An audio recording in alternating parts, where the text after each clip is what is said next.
They thought I was insane. That was the look on every face in that clearing. 40 grown men were frozen in the same way. Some wore plated steel. Others held staves taller than themselves. Their weapons were half raised. Their eyes were fixed on the smoking heap behind me. A flame rhino was rotting on the dirt. Its head had cracked from the horn down to the jaw. Its ribs still glowed a dull orange. It had been breathing fire at us just a minute before. This beast was 30 levels above me. It crushed 2 mercenaries into wet paste before I stepped forward. Now the beast was meat. They watched the person who killed it scream his own name. He shouted at the empty air first. His voice was loud and clear. Then he walked up and cut the beast open. He used a dagger no longer than my forearm. Nobody spoke. Their silence was fine with me. I wiped soot off my cheek with the back of my glove. My legs were shaking, but the leather hid it. My health points sat at 41. My maximum health was 380. One breath from the boss would have killed me. It did not get the chance. Let them keep thinking I was crazy. That was the whole point. If anyone worked out my real talent, my sister would be a hostage. This could happen before sundown. I bowed once like a stage performer. I walked past their staring faces in silence. 2 months earlier, I had never held a weapon. My name was Yu Jun. Back then, I was 18 years old. I lived in a 2-room unit above a laundry vent. The unit was on the west side of Blue Star City. There was one working light bulb in the kitchen. A cracked window was covered with tape. The refrigerator hummed all night and kept nothing cold. That was the world for me and my sister, Yu Ning. Yu Ning was 15 years old. She had our mother's face and our father's stubbornness. Neither parent was around to see her grow. 10 years ago, the sky cracked open. The Divine Genesis system dropped over the world like a net. My parents went out to look at the sky. They never came home. Half the city vanished that day. The other half woke up with a game menu. They saw a rule book that nobody had written yet. 10 years later, the rules were clear enough. At 18, every human on Blue Star was allowed 1 shot.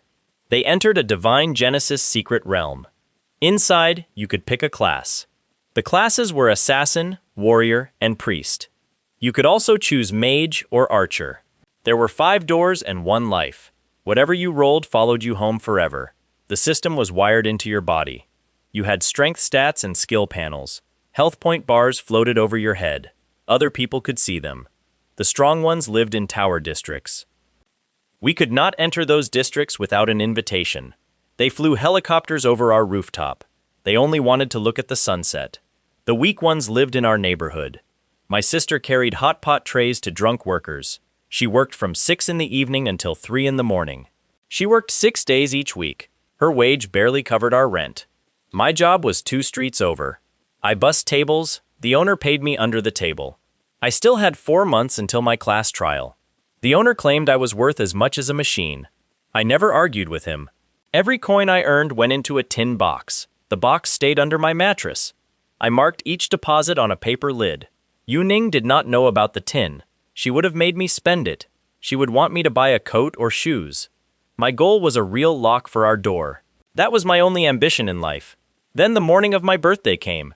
Yu Ning had been out until 3 in the morning. She came home smelling of soy oil and grease. She pushed the bedroom door open with her foot. She carried a small paper bag. Inside the bag was a paperback book. It had a bent corner and a sword on the cover. She dropped it in my lap. She traded 3 shifts of tips for it. The book was a beginner guide to the trial. An anonymous author wrote the book. It was sold quietly and banned from official stores. It gave away early game tricks. Every kid in our block had heard of it. Almost nobody had one. I did not know how to thank her. I sat on the edge of the mattress. I turned the pages until the morning light changed color. She fell asleep against my shoulder. I was only at the 2nd chapter. Her hair smelled of the noodle stand. I finished the whole book by dawn. The writer was very straightforward. Warriors had heavy armor and high health points but were slow. Priests were rare and always had jobs. Mages were strongest late in the game. However, mages had no defense at the start. Archers were balanced and easy to level. Then there were assassins.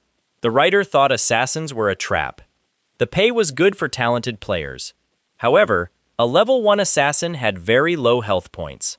A low-tier monster could end you with 1 slap. Most people died in the trial. Others came out with a poor rank. Nobody would hire them. Only 1 person in 100 survived the first month. I watched my sister sleep. I decided to pick assassin anyway. My reasoning was cold. I had been cold for 10 years. Assassins had the fastest rewards after the trial. A single kill could pay more than my sister's yearly wage. If I died, the state would care for her. She would be an official orphan. She would receive regular meals in a dormitory. The state would guide her through her own trial. This was the safest option for her. Either I came back rich, or she was fed. I made the decision for arithmetic. The trial gate was in a gray building. It was 3 train stops from our slum. I went alone. Yu Ning was still asleep when I left. I did not have the heart to wake her. I wrote her a note on a slip of paper. I told her I would return by evening. I left the tin box on top of the note. Then I went out the door. The processing hall was full of 18-year-olds. The noise hit me like a shove. Half the kids were laughing. Mothers were straightening collars. I did not have a collar to straighten. I signed a form and received a wristband. Someone pointed me toward a steel doorway. An older woman at the checkpoint asked for my class. My answer surprised her. She looked at me like a concerned doctor. She asked if I had a sponsor or a guild. I told her I had nothing. She stamped my wristband red. She waved me through in silence. The trial room was small with gray walls. A pillar stood in the middle. A black stone sat on the pillar. The instructions on the wall were simple. If you prove yourself, the class chooses you. My hand touched the stone. The room dissolved. A black forest opened up ahead of me. The trees were dark and the sky was gray. A wooden target stood against a tree. A red circle glowed on it. A dagger lay at my feet. There were no monsters or enemies. I heard only my own breathing. The rules appeared in thin white letters. To awaken as an assassin, stay unseen. To awaken with distinction, do not be caught. Blend into the shadows and approach from behind. Do not be found. I looked at the target. Something about the setup felt wrong. There was no enemy to hide from. Nobody was watching me. The rules told me to sneak. However, the room was empty. I picked up the dagger. I walked straight to the target. I stabbed the middle of the red circle. The forest exploded in light. My knees hit the ground. A calm voice spoke inside my skull. It said I had done something unusual. Every candidate for 10 years had tried to hide. My reasoning was recorded and judged. I received a unique rank. This rank had never appeared in the city history. Text scrolled across my vision. My class was assassin. My talent was honorable. My rank was SSS. I read the description 3 times. Then I sat in the grass and read it again. The rule was simple, and the reward was insane. I had to name myself out loud before attacking. I also had to declare my target. A successful hit would then deal instant lethal damage. This ignored health points and enemy levels. The hit could not be blocked. If I failed to speak, the talent would not activate. The cooldown was minor. Group targeting was allowed. I read the last line 4 times. My only path to power was shouting my name. I had to scream at the enemy face. The leaderboards would laugh at me. The room dissolved again. I was in a stone plaza with a fountain. This was the safe zone. Other new players were arriving. Some were crying and others were cheering. Strangers congratulated a few of them. I walked past them with my head down. I found a bench in a corner. I opened my talent panel again. I read the description many times. The wording did not change. Slowly, an idea moved through me. If I could shout my name, I could kill anything. I could kill any monster in the game. Level did not matter. I only needed to land 1 scratch. That was a big risk. Assassins died from 1 hit. My talent would broadcast my location. I would be standing in the open and screaming. I hoped to reach my target quickly. I thought of Yu Ning sleeping on my shoulder. I thought of the tin box. I walked toward the monster field. After 10 steps, I stopped. A crowd had gathered near the arch. 3 men and 2 teenagers were there. The men were big and wore heavy armor. They were not new players. 2 of them wore red bands on their arms. These men were lingerers. They camped the safe zone to rob 18-year-olds. A boy and a girl stood behind them. The boy was thin and likely a mage. He had no defense. The girl clutched a healer staff. They were both shaking with fear. The lead lingerer had dyed red hair. He looked bored and leaned on a mace. The leader told the boy to hand over their gear. He demanded the girl necklace too. His 2 friends were laughing. One bald man had a scar on his cheek. He looked at the girl in a disgusting way. This made my stomach turn. Nobody in the crowd was moving. Some looked away when I made eye contact. A few of them were smiling as if this was a show. I stopped walking. The rational thing was to keep going. I had 1 weapon and no armor upgrade.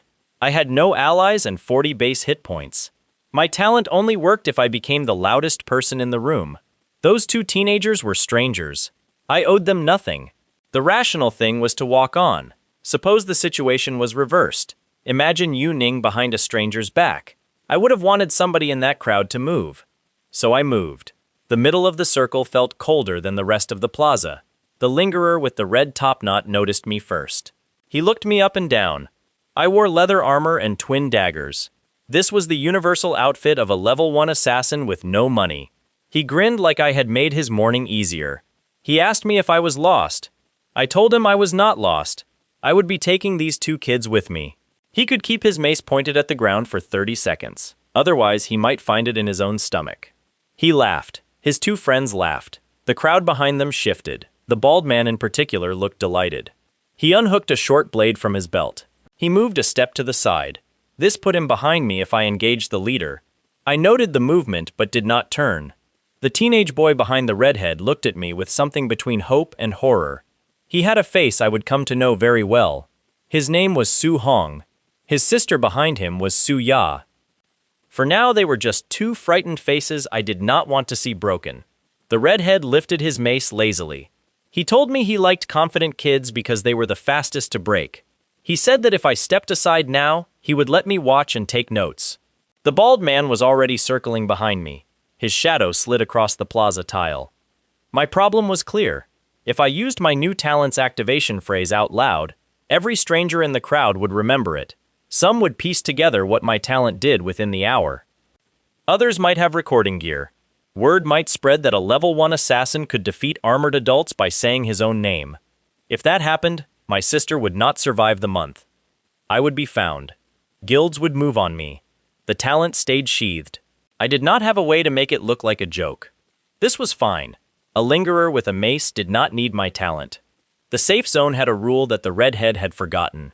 Inside the plaza boundary, direct player versus player damage was disabled. You could threaten and you could shove. However, you could not actually kill. His mace could not connect while I stood on those white tiles. If he chased me over the archway line, the safe zone dropped and the rules changed. So I turned on my heel and ran through the arch. I entered the hunting grounds. The redhead swore and came after me. The bald man and their 3rd friend followed. 3 armored adults chased a scrawny assassin into an open field. The 2 teenagers stared after us with their mouths open. The moment I crossed the arch line, I dropped into stealth. Assassin stealth at level 1 was not real invisibility. It was a shimmer. Someone looking hard would see me. However, a person running full speed and angry would not. The 3 of them thundered past the spot where I crouched behind a stone. The redhead was still yelling. 30 paces past me was enough. I stepped out. There was no name, no shout, and no talent. I moved quietly along the redhead's blind side. I waited for his boot to strike the wrong spot on the loose gravel.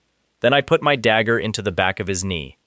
He screamed and dropped. The other 2 turned in confusion. The bald man saw me and opened his mouth to yell. My second dagger went into his throat. Before the sound left him, his hit point bar cracked and vanished. He crumpled sideways. The 3rd lingerer did not stay to fight. He turned and ran back toward the safe zone. I let him go. His face was one to remember, but he was not the one holding the mace. I went back to the redhead. His knee was ruined and he was crawling toward his fallen weapon. He was cursing. He told me he would find my sister and my mother and everyone I had ever known. Using the word sister was a mistake. 2 clean strikes finished him. I remained quiet. His body dissolved into a pile of drops. There was a cheap ring and a handful of coins. The mace was too heavy for me to carry. Standing in the grass, I noticed my hands were not shaking. That surprised me. 2 adult men were dead by my hand. All I felt was a small, uneasy heat in my chest. It was best not to think about that too long. I walked back to the arch. The 2 teenagers were still there. The crowd around them had thinned.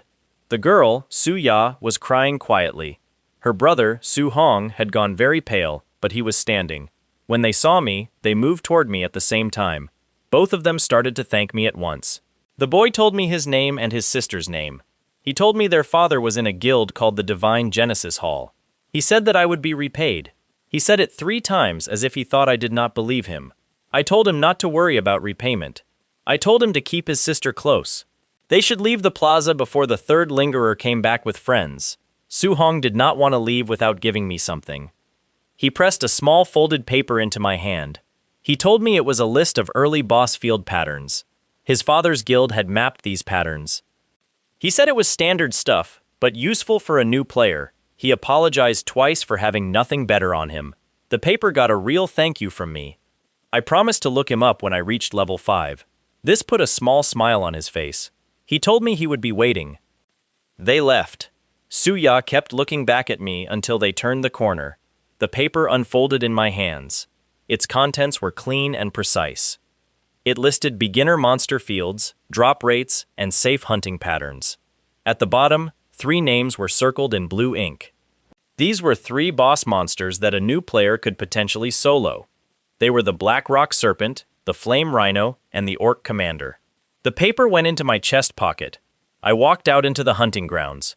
I passed the drops from the 2 lingerers. I entered a field of white sheep. The field stretched out like a soft gray blanket. These were level 1 monsters. Each had 2 hit points. They were the lowest thing in the game. Standing at the edge of the field, I thought about my talent. The wording rolled through my head. I had to name myself and declare the target. Then I must land the next hit. This would ignore hit points. Group targeting was allowed. There were at least 50 sheep within eyesight. 10 seconds of stillness passed. There was nobody in the field to hear me. I took a slow breath and straightened my back. I spoke my name and my target aloud to the empty grass. I told the sky I was Yu Jun. I told the sky that the sheep in front of me were going to die. A thin white line ran across my vision. My daggers hummed in my hands. I took 1 step forward. I flicked the blade across the throat of the nearest sheep. Its hit point bar vanished. Then the sheep next to it dropped. Then the one behind that fell. A wave of all 50 sheep folded to the ground in silence. There was no blood and no struggle. 50 white shapes went quiet at the same time. The field emptied. I stood in the middle of a carpet of soft wool. My dagger was still raised. I understood what I was holding. I had been an assassin for 2 hours. I hit 50 targets in one motion in broad daylight. Somewhere above me, a bell rang. A red icon flashed at the corner of my vision. A voice in my head told me a mass slaughter condition had been triggered. An elite variant was summoned to punish me. The ground at the far end of the field cracked open. Something came up out of it. It was not another sheep. Its head broke the dirt first. It had curled horns as wide as my shoulders. Then the shoulders themselves appeared. The body was twice the size of the largest ram I had ever seen. It stood on 4 thick legs. It looked at me with 2 black glass eyes. A level bar hovered above its head. It was a level 8 elite variant. It was called the Woolhide Ram Lord. My own bar said level 1. The ram lowered its head. Its front hoof scraped once across the grass. Then it came at me. The ground under my boots trembled with its weight. Rolling sideways saved my ribs. The horns hit the tree behind me. They split the trunk through the middle. Bark rained down. My back scraped along the dirt. My hit point bar dropped 6 points from the fall alone. The talents line rolled through my head. I had to name myself and declare the target. Then I must land the next hit. Speaking took half a second. That was half a second I did not have. The ram wheeled around for a second charge. Its hooves tore up chunks of ground. I dropped to my knees behind the tree. I clamped both daggers against my chest. I tried to remember the guide's chapter on emergency evasion. Assassins had a passive skill at level 1 called Silent Step. It halved the sound of my movement. It cut the detection radius in half if I broke line of sight. I needed to break line of sight. I rolled left and then up. I sprinted for a low outcrop of rock. The ram followed. Its hoofbeats were closer than I liked. A chunk of rock exploded where a horn had grazed it. My back stung from flying gravel. My hit points dropped again. I was down to 28 out of 40 points. The outcrop opened up ahead. Behind it stood a cluster of thin trees. I squeezed between them at full speed. My shoulder tore against a branch. My silhouette vanished from the ram's field of view. Silent Step kicked in. Its head turned and searched. Its breath came out in furious white plumes. I watched it hunt me from behind a tree. I pressed my hand hard against my own mouth. 15 slow seconds passed. The detection icon above its head flickered from red to yellow. That yellow was my chance. Softly and quickly, I spoke my name into the leaves. I told the air I was Yu Jun. I declared my target as the Ram Lord. The white line rolled across my vision. Now for the hard part. I needed a single hit. The ram was still looking the other way. Coming at it from behind should have been easy. However, its hide was thick. Its rump plate looked like layered stone. A dagger to the flank was going to skid her off. Assassins had a class skill called Vital Mark. It revealed weak points after 3 full seconds of watching. 3 seconds passed. I watched without blinking. A soft red dot lit up at the base of its skull. It was just behind the horn. Getting there was going to be terrifying. The ram was twice my height. Reaching its skull meant leaping onto its neck. Any miscalculation would put me under its hooves. There was no other play. I waited for the ram to turn its head. Then I broke from the trees at a run.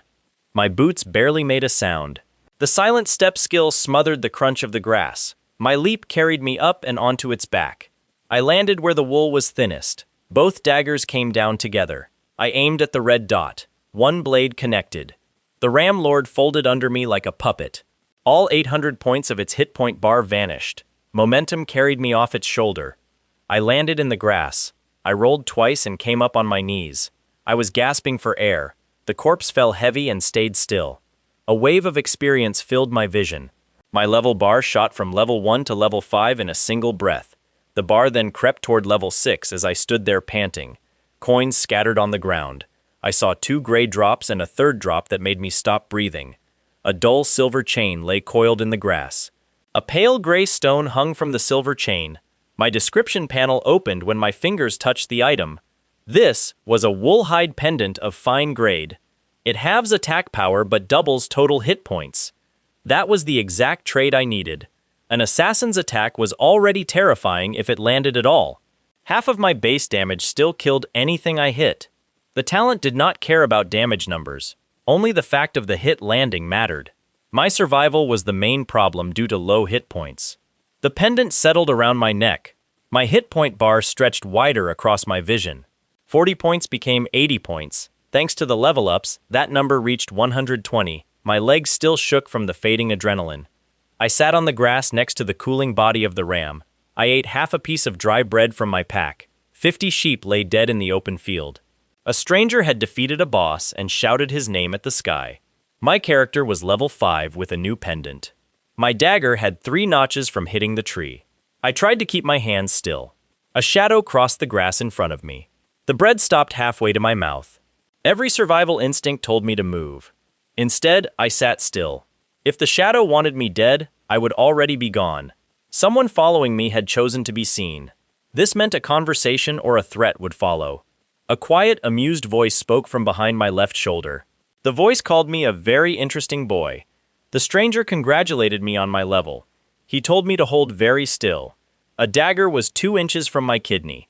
I looked at the shadow on the grass without turning my head. I saw the shape of a bald skull and a thick neck. He held a short blade low. The third lingerer had come back alone. He must have followed me since the arch. His hate brought him across the hunting ground. He said his 2 friends had names. He claimed those names would be the last things I heard. He watched me kill 50 sheep from the ridge. The man knew what I did before each strike. He had heard me speak my name to the sky. Now he understood exactly how my talent worked. A cold sensation ran down the back of my neck. Then his dagger entered my side. There was a hot, thick pain under my ribs. My hit point bar dropped in a sickening plunge. The points fell from 80 to 50, then 20 and 10. Finally, the bar stopped at 7 points.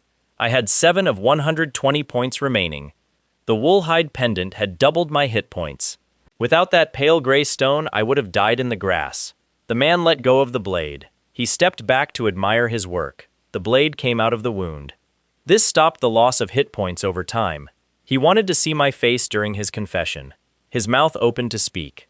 I only needed half a second. My words came out quiet and steady.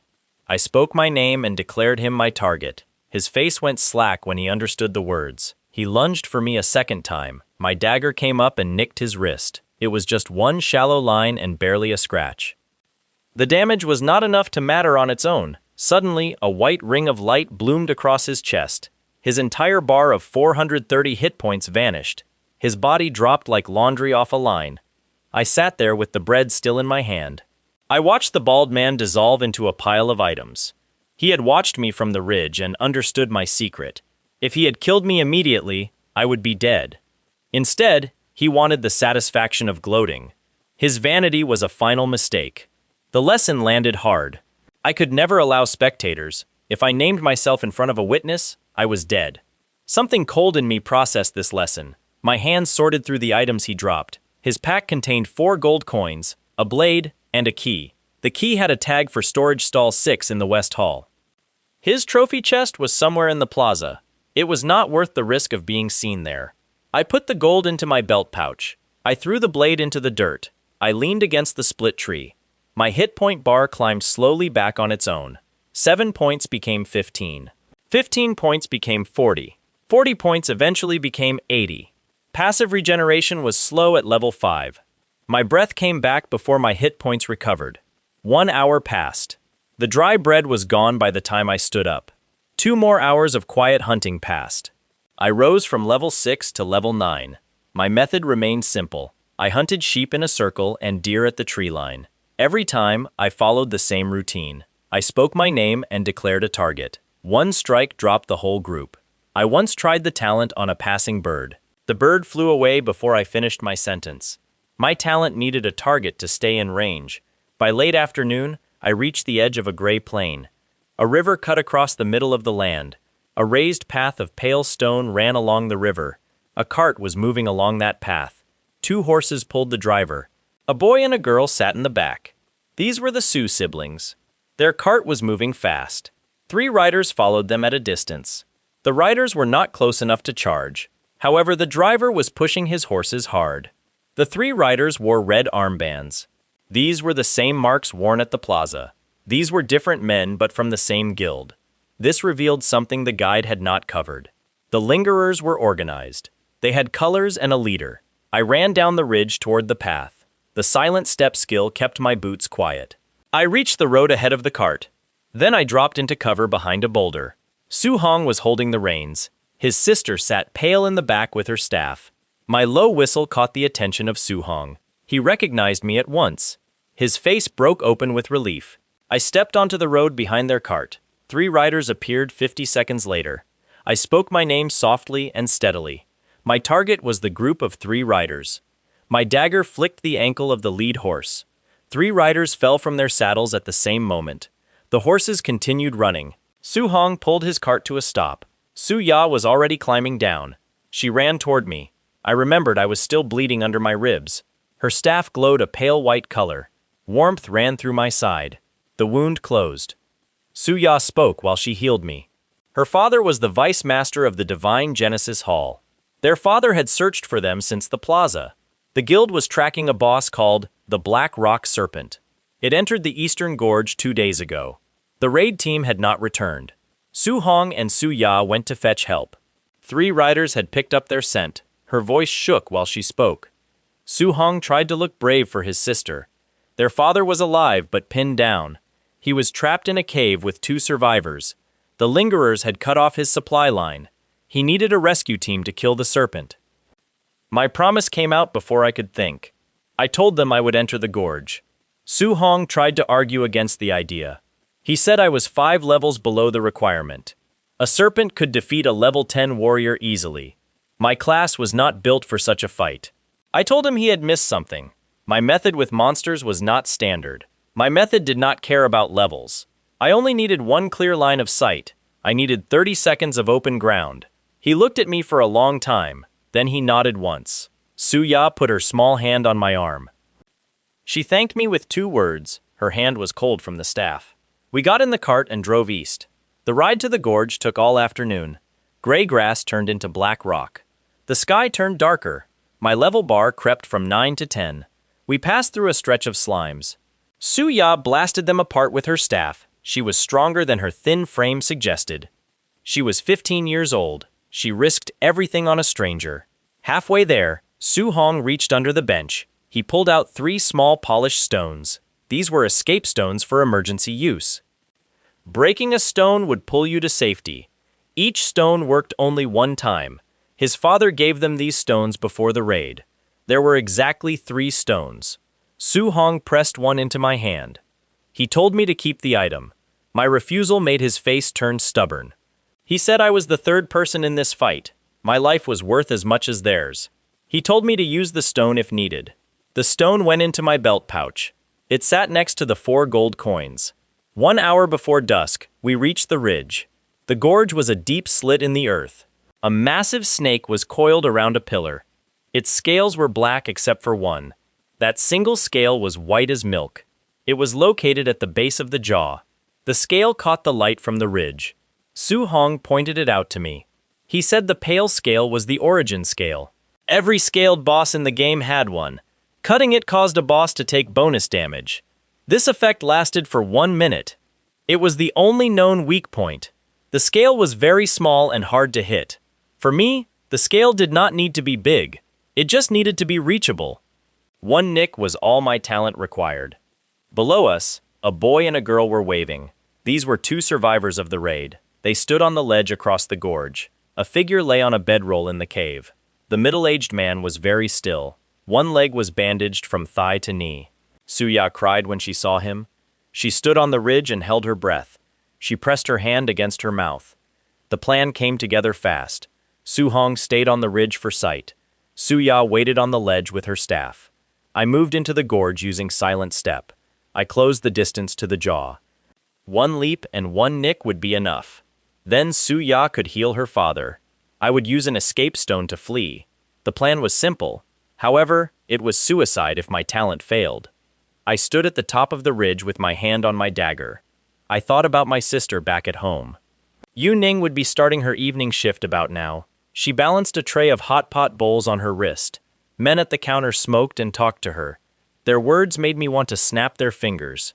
Her whole life depended on me coming back from this gorge. I spoke quietly to Su Hong. I told him to signal when the serpent turned its head toward the far wall. Su Hong nodded in response. Suddenly, the first shout came from behind us. It was a human voice rather than a monster. I turned on my heel and raised my dagger. 6 men approached the ridge in a spread line. Each man wore a red band on his arm.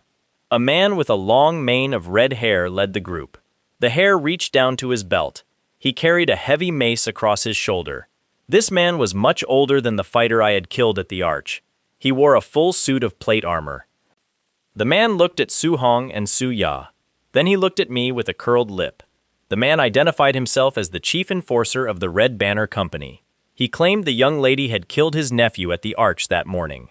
He said a client had paid him handsomely to kill the vice master.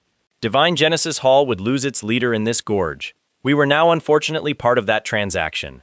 The chief enforcer took his mace off his shoulder. His men fanned out to seal the ridge. Below us in the gorge, the black rock serpent lifted its head. The creature responded to the sound of his voice. Its 2 black eyes turned toward the ridge. The whole gorge went cold. The chief enforcer began swinging his mace. He did not target me. He swung at Su Hong instead. The chief enforcer wanted to kill the mage first. He knew the healer would fall next. Then the assassin would either run or be surrounded. He and his men had done this many times before. Their line was tight and their eyes looked bored. That boredom suggested they had killed many groups like ours. Su Hong threw up his hands. A pale barrier flared between him and the mace. The barrier lasted half a second before it shattered like glass. Su Hong flew backward and slammed into a boulder. His health bar dropped instantly. Su Ya screamed at the sight. My legs were already moving. A skill called Silent Step carried me across the stone at a low sprint. I whispered my target's name as I ran, Chief Enforcer of the Red Banner. A white line rolled across my vision. I raised my dagger. Somehow, the Chief Enforcer heard me. His head whipped around. He brought his mace down in a hard block. He did not hit me. He hit the ground in front of me. The rock exploded. My leap over the crater left me 2 paces short of him. My dagger sliced empty air. The white line of my talent snapped and went dark. The condition for the strike had not been met. That was the first time I understood the rule properly. A missed swing still counted. The talent burned on the swing itself. If I missed, I had to declare the target again.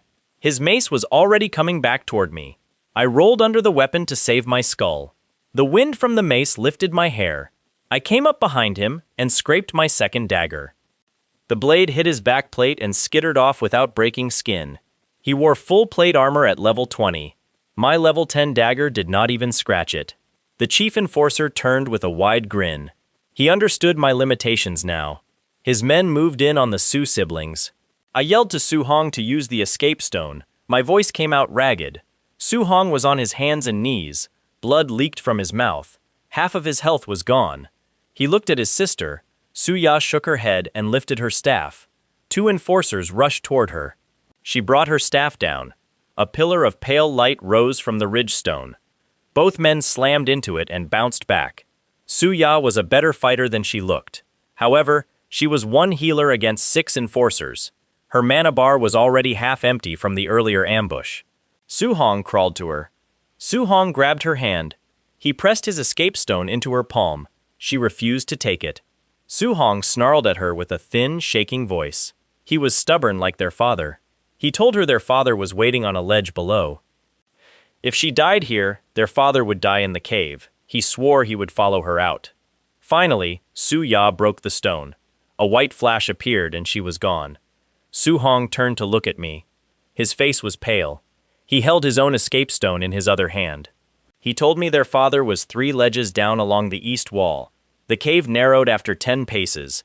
That narrow space would keep the serpent's head out. Su Ya would be waiting there. Su Hong thanked me and broke his stone. He vanished from the ridge. I was left alone with 6 enforcers. The chief enforcer had already worked out my weakness. The chief laughed at me. He called my trick a beautiful thing. Then he said I could not land a hit with my small knife. He promised to enjoy killing me in front of the father. 2 men flanked me on the left. The other 4 closed in from the right. My back was to the gorge. 30 meters below us, the black rock serpent stared up. Its 2 flat eyes watched the ridge. The escape stone in my pouch felt warm against my hip. Breaking it would take me back to a safe zone. I could see Yuning tomorrow morning. Everything would be fine. I would be alive. However, Vice Master Su would die tonight. Su Ya would find her father dead in the cave. Su Hong would have paid the price for trusting a stranger. I kept the stone in my pouch. I took 1 step backward toward the drop.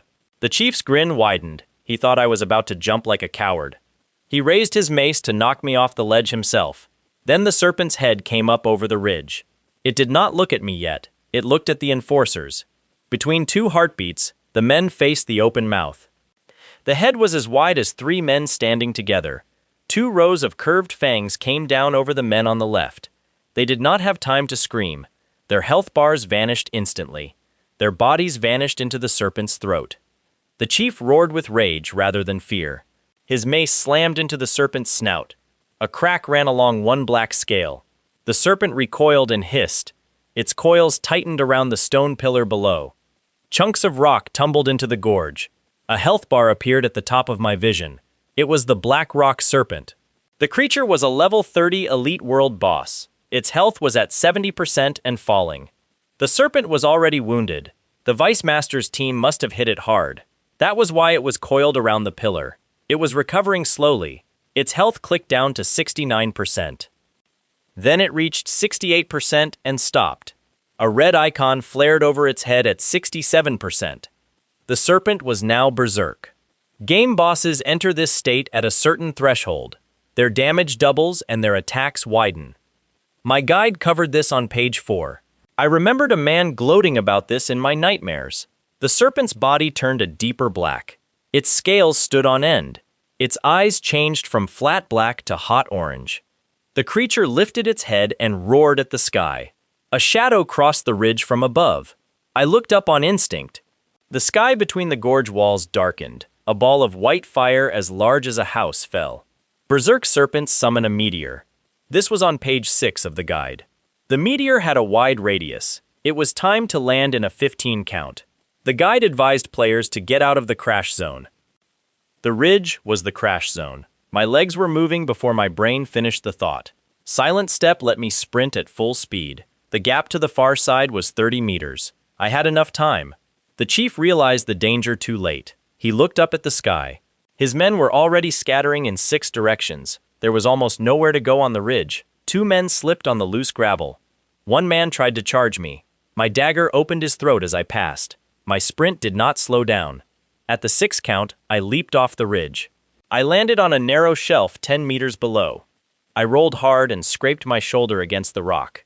My health dipped but held. Silent step masked the sound of my landing. At the 3 count, I pressed my body flat against the wall. I closed my eyes. The meteor hit. The whole gorge shook and rock rained down. A wave of white light rolled overhead. The shelf under my cheek turned as warm as an oven. My health bar flickered, but did not drop. The shelf overhang saved me. When I opened my eyes, the ridge above was gone. The stone shelf had been sheared clean off. 6 red icons vanished from my detection. The chief enforcer's mace lay on the far wall. Its handle was broken.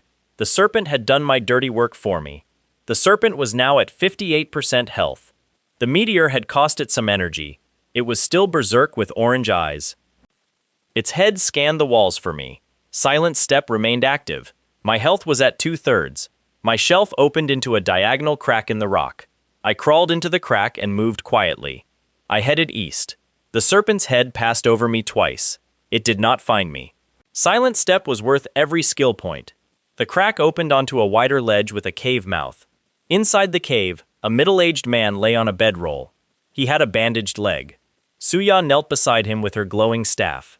Her face was wet with tears. 2 other survivors were slumped against the wall. Both were alive but exhausted. Su Hong sat on the stone near his sister. They all turned when I entered. The vice master looked at me for a long time. His gray eyes were very tired. He spoke to his son in a rough voice. He was surprised a stranger came this far. I told him his daughter had healed my ribs earlier. She did that before she knew who I was. He nodded slowly. Then he explained the plan for the serpent. His raid had damaged the beast to 70%. The berserk phase would keep it aggressive. It would not stop until its health was gone. There was one weakness known to the guild. A white scale sat under its jaw. If a blade cut that scale, the serpent's armor would drop. This window lasted 1 minute. Anything landed then would deal real damage. He told me the scale had been reached historically only twice. Once, a master rank ranger achieved it with a bow. Another time, a level 40 warrior did it with a jump attack. Both fighters used equipment worth more than the entire Su family fortune. Su Hong looked at me. I told them my method did not require a master rank bow. My technique only needed a single scratch. Any hit would work, regardless of its depth. If my talent triggered, the serpent's health bar would empty despite the damage number. The vice master stared at me. His eyes moved from my face to my pendant and then to my empty coin pouch. He remained quiet for a long time.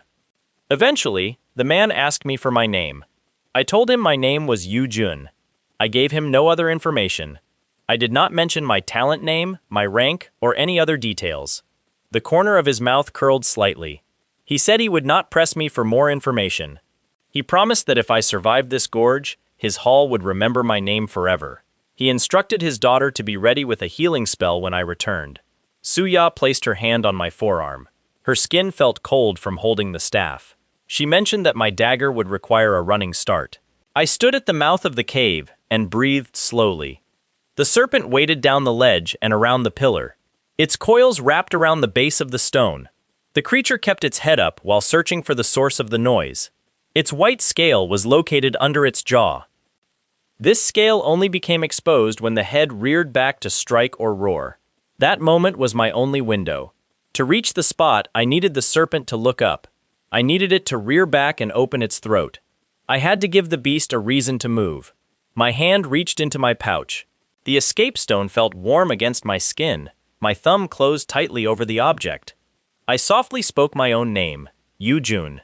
Then I named my target, the Black Rock Serpent. A white line appeared across my vision. I broke from the cave mouth and began to run. The ledge under my boots felt narrow. My silent step ability muted the sound of my sprint. However, sound carried easily within this deep canyon. The serpent's head snapped around instantly. 2 hot orange eyes locked onto my position. Its mouth opened wide. I approached the beast from below and to the side. My legs pushed off the ledge in a long, low leap over the drop. The serpent's head reared back to bite me out of the air. The white scale appeared under its jaw. It looked as pale as milk in the shadows. I brought both daggers together in my hand. My arms crossed over my chest. My leap carried me just under the arc of the bite. The scale slid past me 2 arm lengths above my head. I was not close enough for a stab. I could only manage a slash. My left dagger flicked upward across the pale scale in a single line. A thin cut opened on the surface. The wound was barely a nick. A single drop of red blood hit my cheek. Suddenly, a white ring of light bloomed inside the serpent's chest. Its entire body became rigid. The head of the beast snapped back on its neck. Those 2 orange eyes flickered and then dulled to black. Its health bar stood at 58%. Then, the entire bar vanished into a white ring and popped. The coils around the pillar loosened. The 30-meter black rock serpent slumped sideways down the gorge. It made a sound like a mountain coming apart. My leap ended with a hard landing on the far ledge. I rolled twice and my shoulder took the impact. My health points dropped to 1/4. My vision began to swim. The serpent's body collapsed at the base of the pillar. Its head hit the river with a massive splash.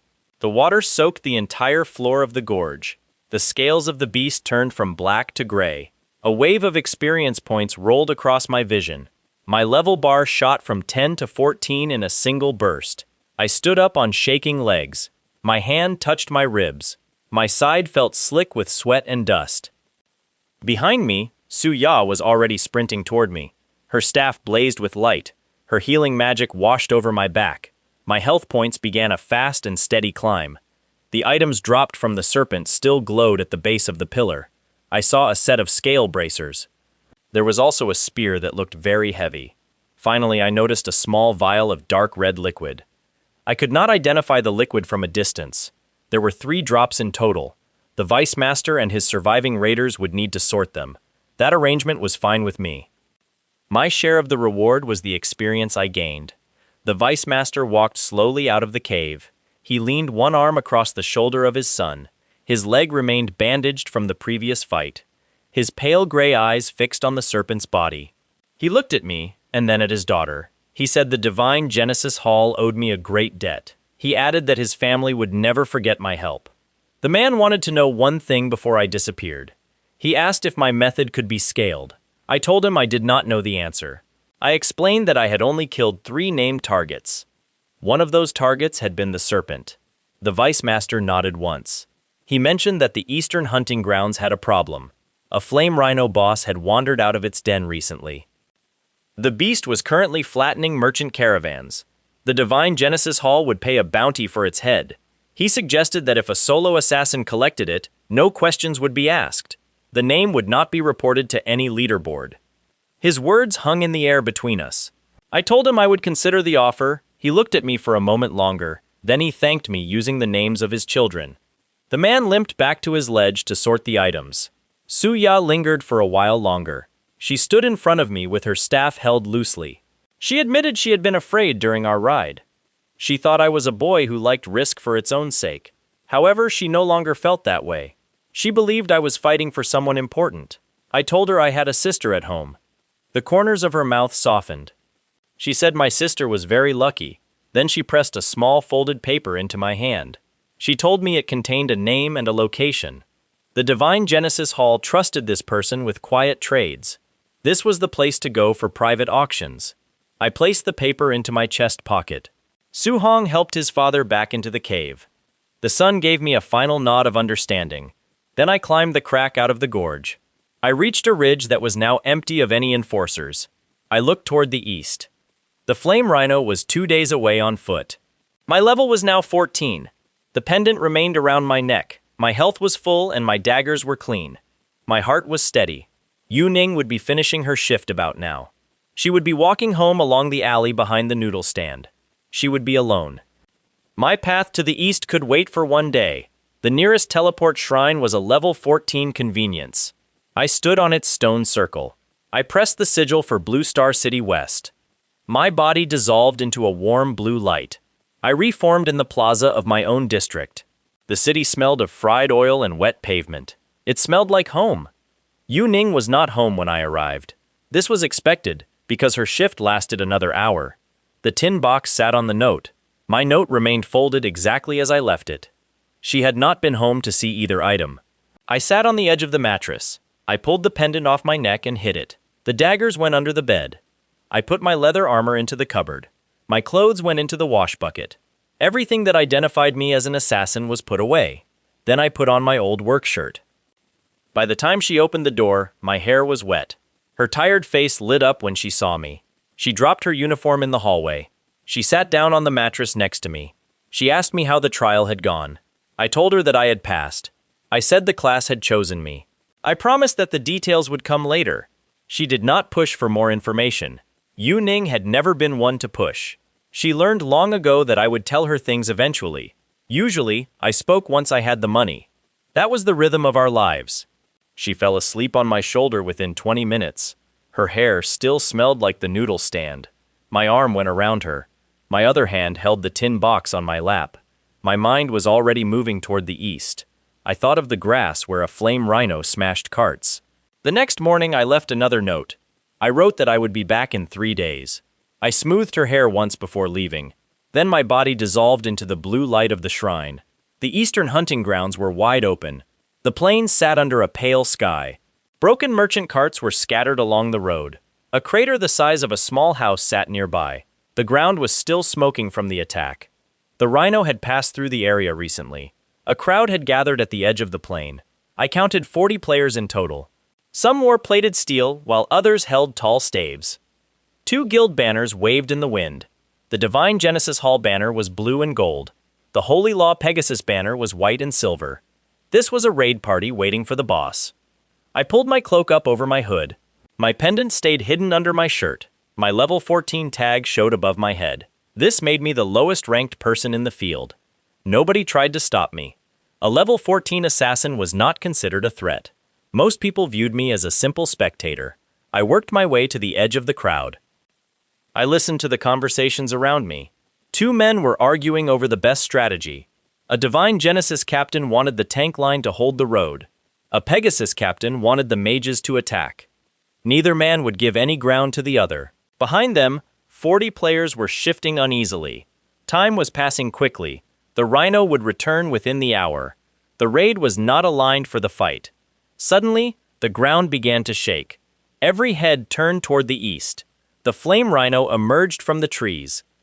The beast was twice the size of the serpent. Its skin looked like hot iron. A long horn sat on its forehead. Its breath came out in gouts of orange flame. It was a level 32 elite boss. Its health points were full. The raid captains stopped their arguing immediately. The rhino began its charge toward the group. It went through the tank line like a hammer. 2 warriors in full plate were sent flying. Their health bars vanished instantly. A mage threw down a wall of ice.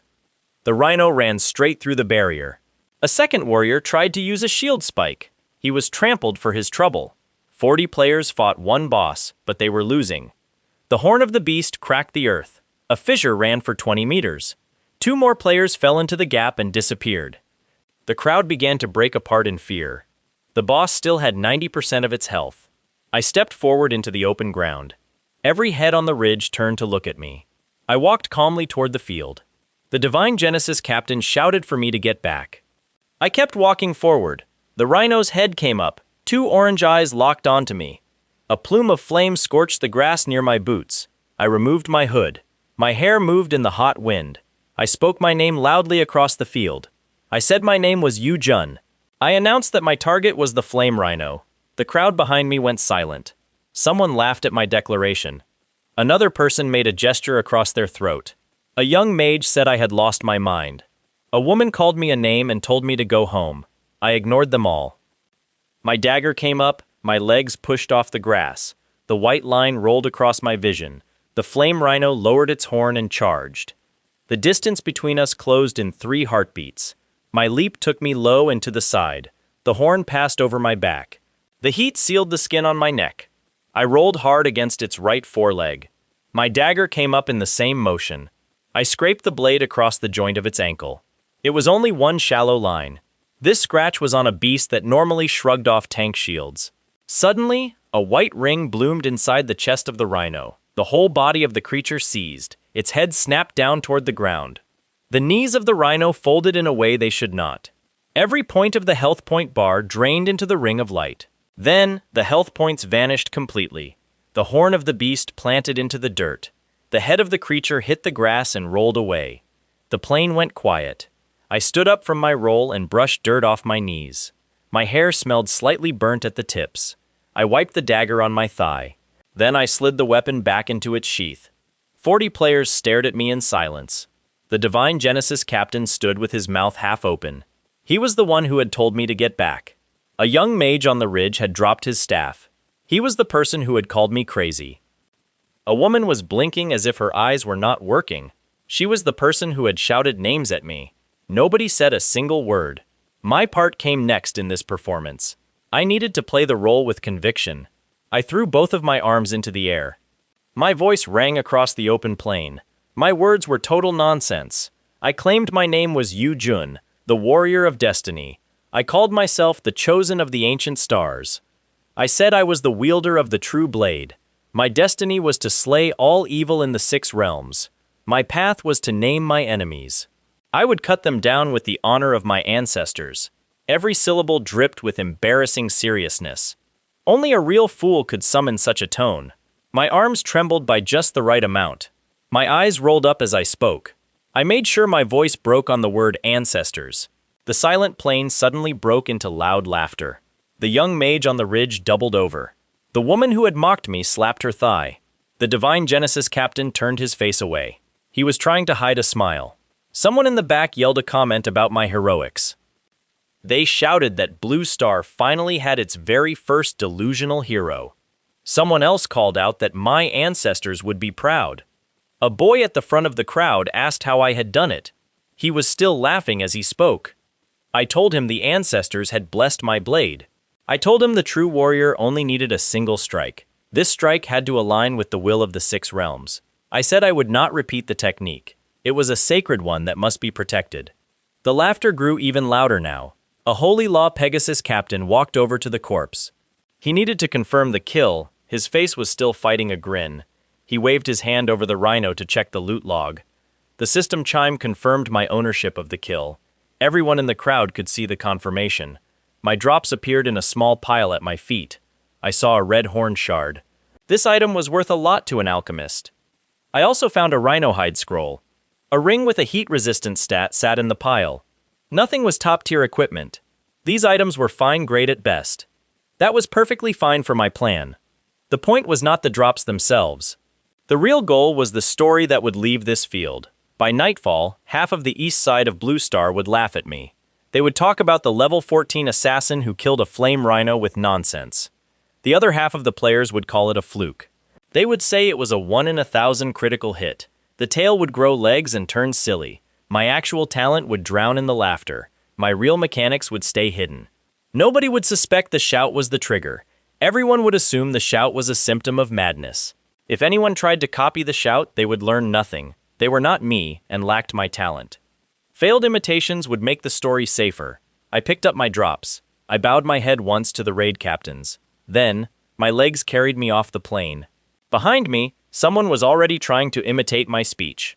The Divine Genesis captain watched me go. His eyes were narrowed. He had noticed something more than the others. That was fine. He worked for the father of Suya. I reached the tree line. My health point bar clicked upward as the experience settled. I was now level 15. Then the bar reached level 16. 2 bosses had fallen in 2 days.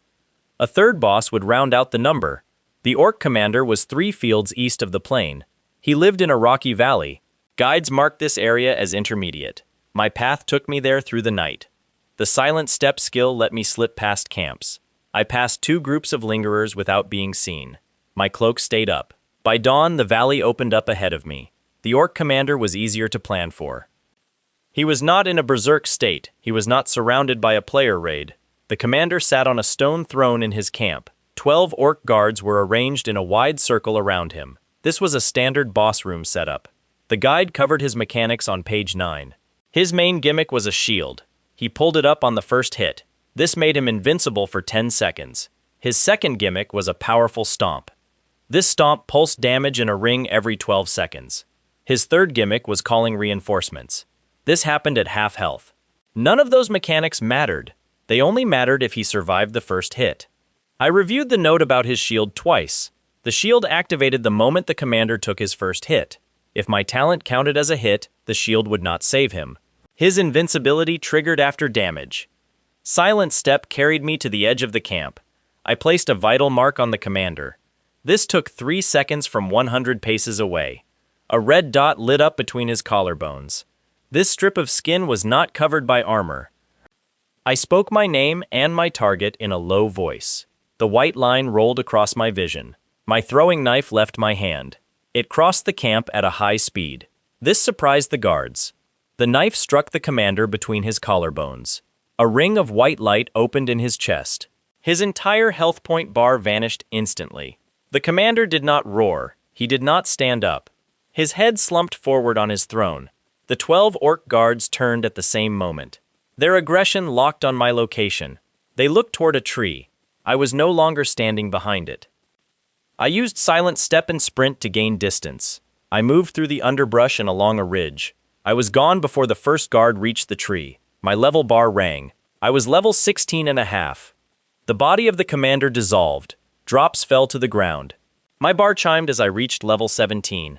A soft second chime followed. This chime was different and lower. My vision opened up with a system message. I had never seen this before. The message verified my level 10 milestone. It confirmed my eligibility for a hidden dungeon. Access to the Nether Trial was granted. The system asked if I would like to enter now. I could also record the entry for later use. The message hung in the air. The guide had covered hidden dungeons in a footnote. Most players never triggered this eligibility. The requirements for the trial were unclear. Rewards were rumored to be of epic grade. Only 3 players in history had cleared a hidden dungeon. All 3 had done it at levels above 40. My finger hovered over the options. I pressed the button to enter now. The valley dissolved around me. The place where my feet landed was cold. A stone floor stretched out ahead of me. A black sky hung overhead. The ceiling was too far up to see. I saw a doorway in the wall in front of me. Above the doorway, white letters appeared. They told me the trial had 22 floors. The rules were simple. Each floor held 1 challenge. I had to cross the challenge to move forward. Retreat was not allowed. Death was permanent within the trial. Escape stones did not function here. I stood in the antechamber. The doorway ahead led to floor 1. My hand touched the frame. Floor 1 was a room of statues. These statues moved when I did not look at them. My silent step let me pass them easily. I did not trigger the wait condition. This took 10 minutes. Floor 2 was a narrow bridge over a drop. 3 archers stood on the far side. Each archer fell to a single throwing knife. I spoke my name low into the dark before each throw. Floors 3 through 8 blurred together. I passed a hallway of blades. A pool of black water followed. Something was inside the water. I saw a pit with a hunched creature at the bottom. Then I found a garden of glass flowers.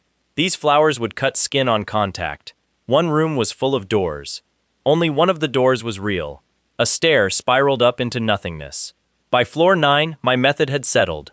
I used Vital Mark and spoke my name quietly. A single strike led to the next floor. The talent did not care about the difficulty of the challenge. If an enemy moved and had health, my hit killed it. Floor 10 held a knight in black armor. It was twice my size and held a long sword. The Vital Mark took 4 seconds to lock. This was because the armor was heavy. When I spoke my name, the knight turned. It looked at me with a faceless helm. Somehow, the knight knew. My throwing knife flicked at its knee. The white ring bloomed.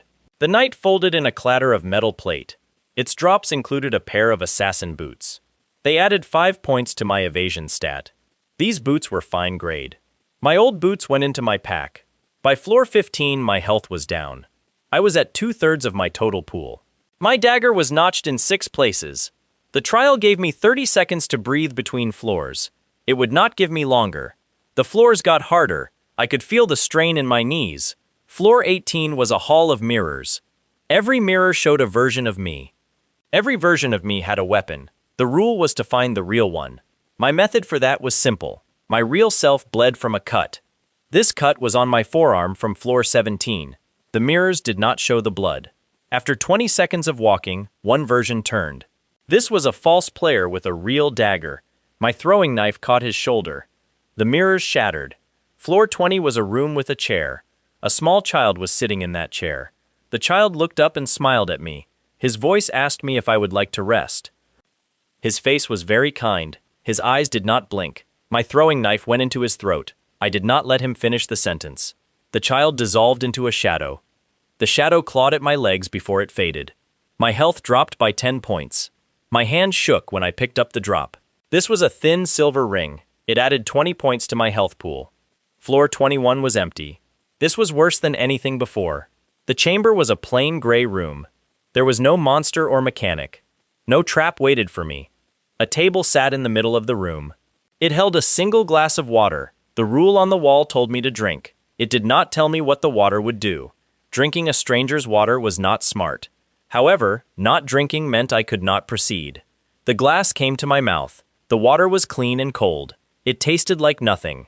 My health bar and stats did not move. The door to floor 22 opened. The mechanic on that floor was fear, nothing else. The trial was testing my willingness to progress. Floor 22 was different. The chamber was wider than any before it. The ceiling held a stained glass window. Blue moonlight shone through it. In the middle of the floor sat a figure. He sat on a throne carved from white bone. The figure was tall. Even sitting, he was taller than a man. His ears rose to sharp points. His silver hair fell to his waist. His armor was silver and gold. He wore a slim crown of pale metal. His eyes opened when I entered. They were kind and tired eyes. His mouth curved in a small smile. He spoke to me without moving. He said another human had come this far once. This happened a very long time ago. That human had freed him briefly. Then, the curse returned. He said his name had been forgotten by the world. He had once been called the Elf King of the Silver Wood. He ruled a kingdom that no longer existed. He told me a curse held him in this chamber. This was a punishment from a rival. The rival had betrayed him and then died. Millions of years had passed for him in this room. Most of those years had been silent. He told me he was not my enemy. Then his face changed. His kind eyes turned pale. The color drained out of his silver hair. His mouth pulled back from teeth that were suddenly sharp. His hand raised, and a sphere of black light gathered in his palm. His voice, when it came out, was not his own. It was the curse. The curse told me it would take 90% of my health points with true damage on cast. It told me it would not be blocked by armor or evasion. It told me I had 2 seconds to make my peace. My level bar told me I had 440 health points. 90% of 440 was 396. My health points after the hit would be 44. If any second attack followed, I was dead. The sphere of black light left his hand. There was no room to dodge. The sphere was as wide as the chamber. My body took it directly. My health points bar plunged in a single terrible arc. My knees hit the floor. My vision doubled. My breath left me. My health points bar showed 43. He was already lifting his hand for the second cast. 2 seconds remained. My name came out of my mouth thin and shaking. My target was the Elf King of the Silver Wood. The white line rolled across my vision. It was slower this time, and fainter. My talent was working through the true damage haze. My throwing knife came up out of my belt. My arm did not want to work. My throw was weak. The knife wobbled across the chamber and struck his shoulder. It made a sound like a stick on a bell. The hit was barely a scratch. However, the white ring bloomed inside his chest. The pale drained out of his eyes. The color came back to his hair. His hand, which had been raising a second sphere, went slack. The sphere unraveled into black smoke. He looked at me across the chamber. His eyes were his own again. The kindness had come back into them. Something else came along with it. It looked like relief. He told me thank you.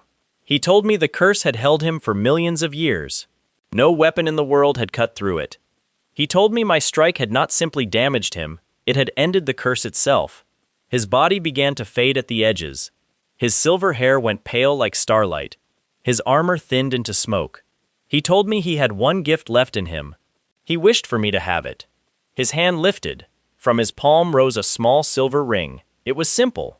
Its band was etched with a single line of writing in a script I could not read. The ring drifted across the chamber. It settled onto my finger without me touching it. The system panel opened up with a loud chime. The object was an epic-grade silverwood band. It grants immunity to one lethal blow every 24 hours. This means immunity to one lethal blow every day. The ring closed against my finger. Its light went inward. It sat there quiet and heavy on my hand. The Elf King smiled at me one last time. He told me that the world above had changed while he had slept. He did not know if it was better or worse. He hoped I would find a place in it that was gentler than his had been. Then he thanked me a second time. His body dissolved into silver smoke. The smoke drifted up through the stained glass window. The chamber emptied. At my feet, 3 chests appeared. Their lids opened on their own. The first chest held a set of assassin leathers. This was epic-grade shadow silk armor. It doubled my evasion and hid my level number from public view. My level would show as a question mark to anyone who tried to inspect me. The second chest held 2 throwing daggers. These were epic-grade whispers of the silver wood. They ignored the first 10 points of armor on any target. The third chest held a coin pouch. Inside were 50,000 gold. This was more money than my sister and I had seen in 10 years of work combined. Standing in the empty chamber, my hands moved by themselves. The leathers went on under my cloak. The daggers went into my belt. The coin pouch went into my inner pocket. The silverwood band stayed on my finger. A doorway opened in the far wall. The trial was complete. The exit led back to the valley where I had entered. Stepping through, my body came out into the morning light. The Orc commander's throne was still there. His body was long gone. The drops from his kill were at my feet. They were exactly where they had fallen a heartbeat earlier. From the world's perspective, no time had passed at all. This was useful.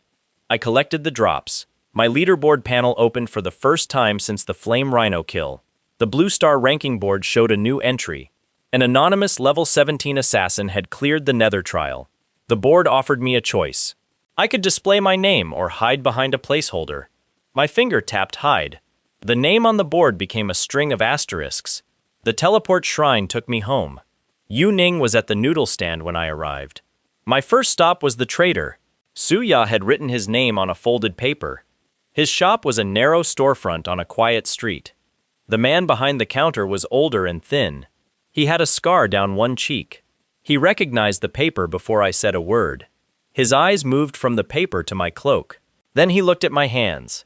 My drops came out on his counter. I showed the Rhino's horn shard and the hide scroll. I included the Orc commander's shoulder plate.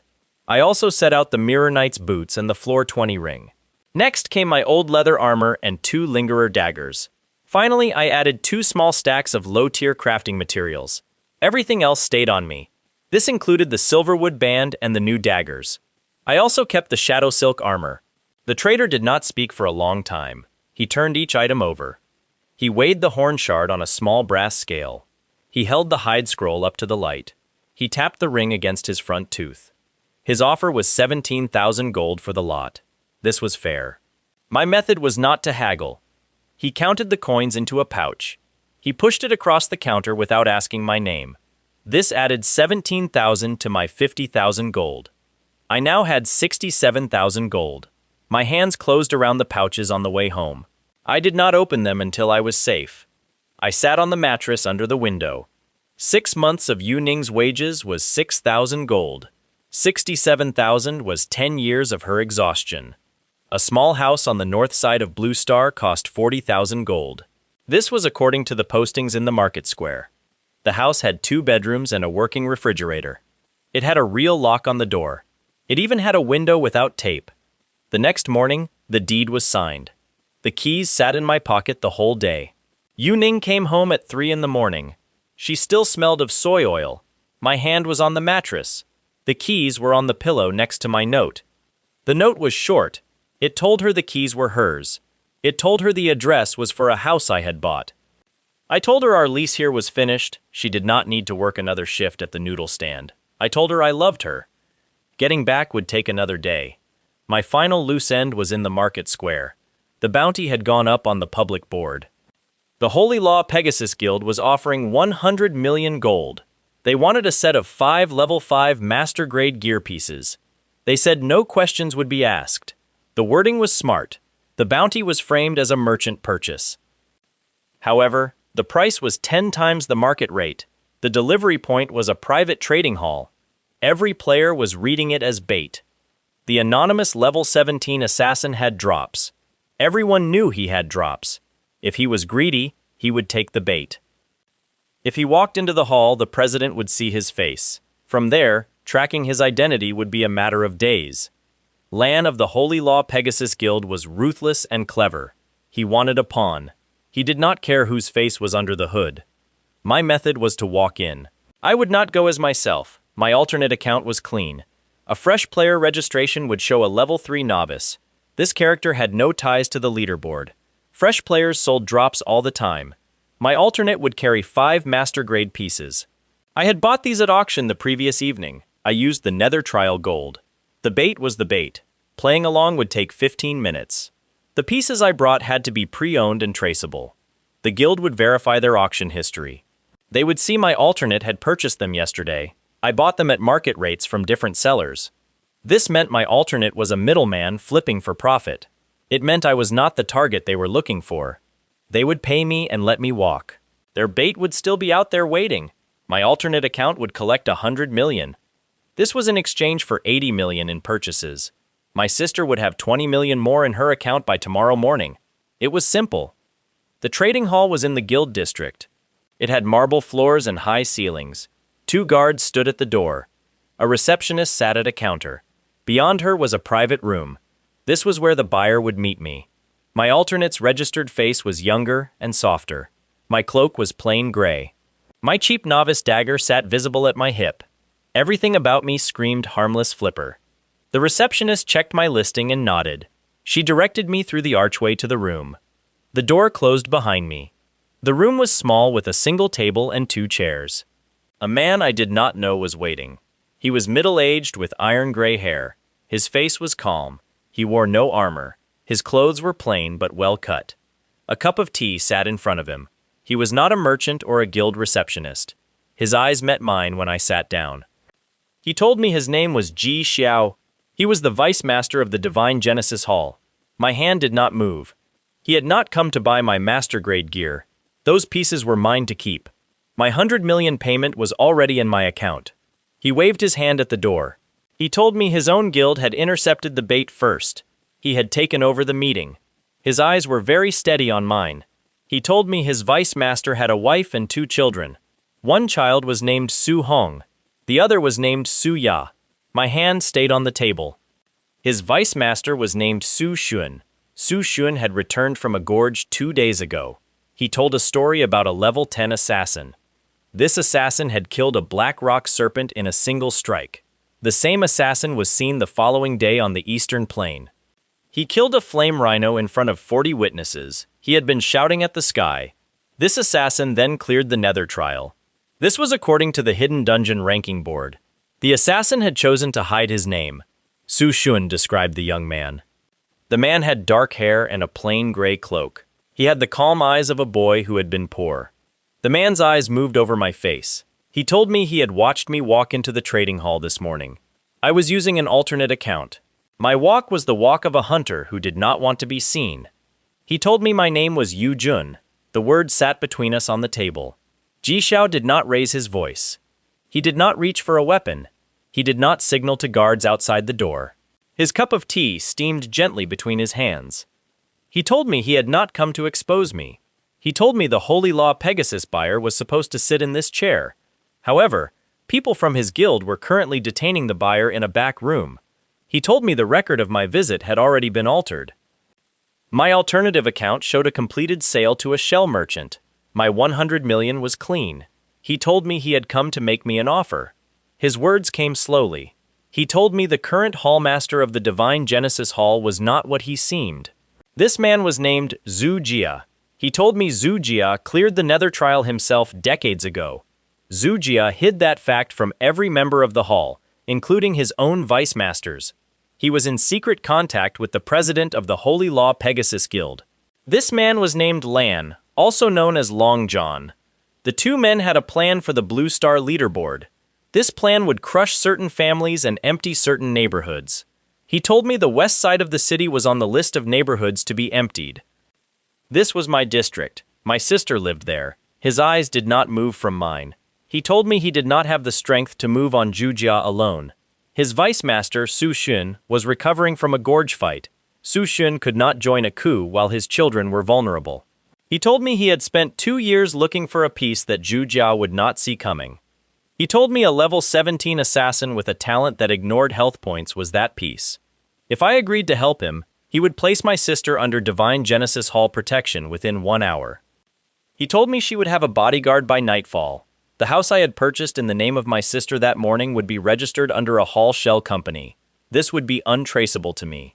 He told me she would never work another shift for the rest of her life. He told me he would give me 3 days to decide. He slid a small folded paper across the table. The writing on the paper was an address. His personal residence was on the north side. It was 3 streets from the house I had bought for Yu Ning. He rose from his chair. He bowed at the neck. He walked to the door. His hand paused on the door handle. He turned his head halfway back to me. He told me one more thing. The visitor explained that he came himself instead of sending a subordinate. He did this because Su Ya had asked him to. Then he opened the door and stepped out into the hall. The door closed. The tea sat steaming between us on the table. My hand rested on the folded paper. My other hand rested on the pouch with my 100 million. My sister was at the noodle stand at that moment. She was wiping down a table with a rag that had been used too many times. Somewhere in a tower in the guild district, a hallmaster named Zhu Jia was drinking tea. He was drawing lines through a list of neighborhoods. The paper slid into my inner pocket.